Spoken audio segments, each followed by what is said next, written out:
It's June 21st, 2012, and I'm still feeding the feral cats. I've only missed 3 nights in the last 7 years. It's a little after 11 p.m. at night. The 3 days I missed were around the time that my father passed away. It was just too much to get done. There's new kittens at almost all of the feral locations that I feed. It's early summer, and that's what happens every year. Am I making the problem worse by feeding them, by giving them the food to survive? The options aren't good.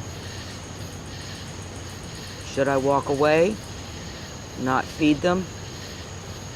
They'll scatter from the locations where I feed them if I do that.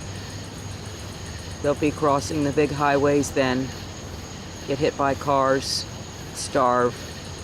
Maybe they'll find somebody else to feed them at another location. It's not going to change the fact that they're still going to keep having kittens. So you just keep going.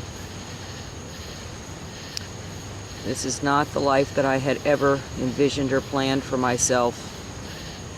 I used to be a normal person. I had a couple of pets, worked normal hours.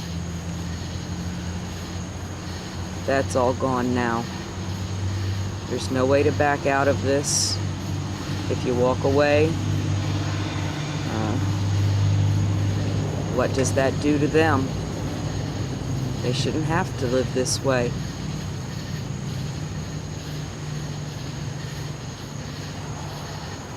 Well, I'm tired.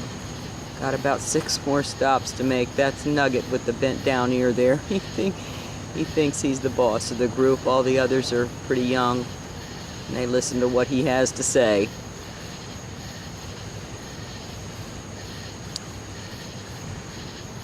I was feeding here one night, and a car slowed down in the parking lot, and the man driving was staring out the window at me and had rolled the window down, and his family was in the car with him, and I waited for him to yell at me for feeding the feral cats, just like a lot of people do.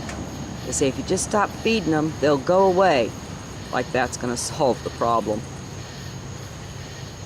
But he just sat there staring at me, and then he waved, and he said, thank you for doing that. And it's just so unusual for someone to be nice to you about feeding feral cats. I just don't think I'll ever forget it. Well, I better get on to my next stop. They're waiting.